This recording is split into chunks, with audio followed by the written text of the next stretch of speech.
guys, Dave Evan here from Southern Bass Man, and today we're going to talk about chatterbait fishing. To start off with the skirts, I like to throw a chartreuse and white, a sexy shad skirt from Z-Man, a perch skirt from Z-Man, and a black and blue skirt from Z-Man. I like to throw more of these shad patterns in the summertime and the fall time. I feel like it produces the most fish, and I like to throw the black and blue in the wintertime, deep water. I like to throw this. I like to throw this during the spawn up in the beds when they're spawning, because the perch eat bass eggs, and bass don't like perch at all during the spawn. So if you throw this with a Pit Boss trailer and Perfection green flake, it looks like it imitates a bluegill really good. I bite off about 1/4 of an inch. And just string it on there straight.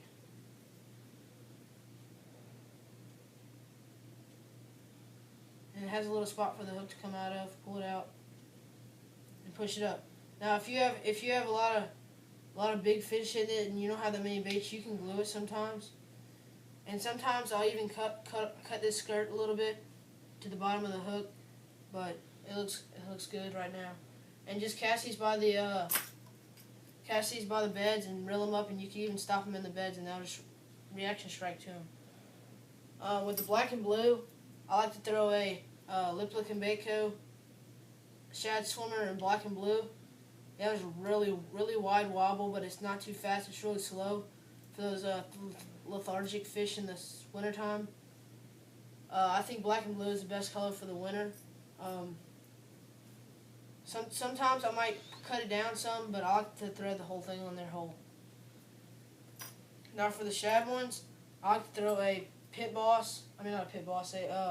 Grass Pig, Havoc, Grass Pig, and Pearl White Silver Fleck. I like to bite off about 1/2 inch. See, this is a whole one, and that's one after it's bit off. Because if you have a whole one, sometimes they'll short strike it. So when you put on one like this, they don't short strike it. The thing I like to do is I like to take some glue. I like to put some glue. After you push this chatterbait skirt down, you can see. I use chatterbaits. That's the only kind of vibrating jig I use.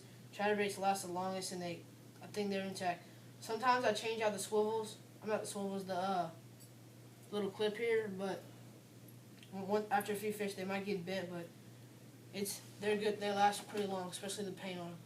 So the lead, you can see there's a little ball after you push down the skirt, and just put some on that ball, a little bit on that ball, and you can see where the white goes up, the white paint. Put some on that white paint, and then take this bait after you have bit some off. Make sure you line it up straight.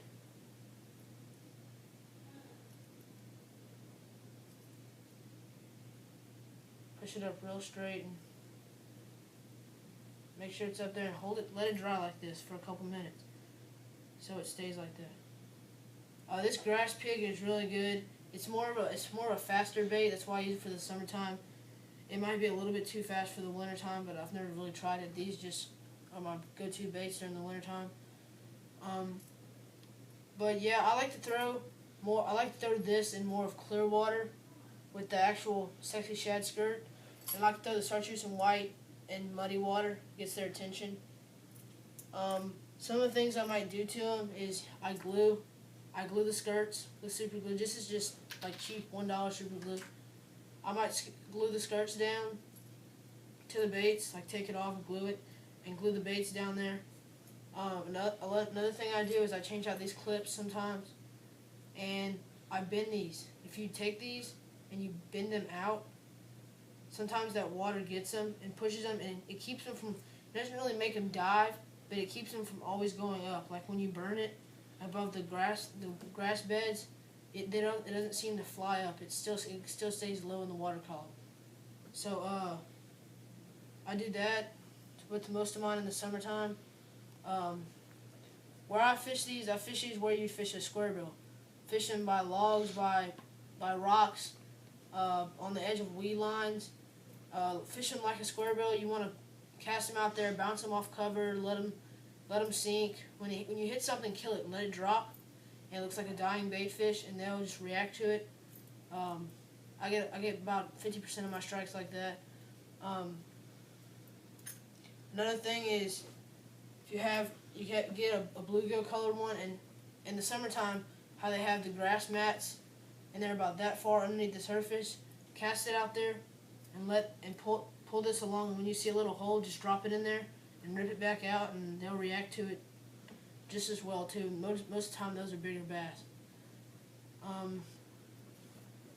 That's about it. So leave your comments, and please like this video and subscribe. Leave your comments of what kind of videos you think I should do in the future, and leave your comments of your rod and reel, what you use for your chatterbaits. So that's it for today, and please come back next time.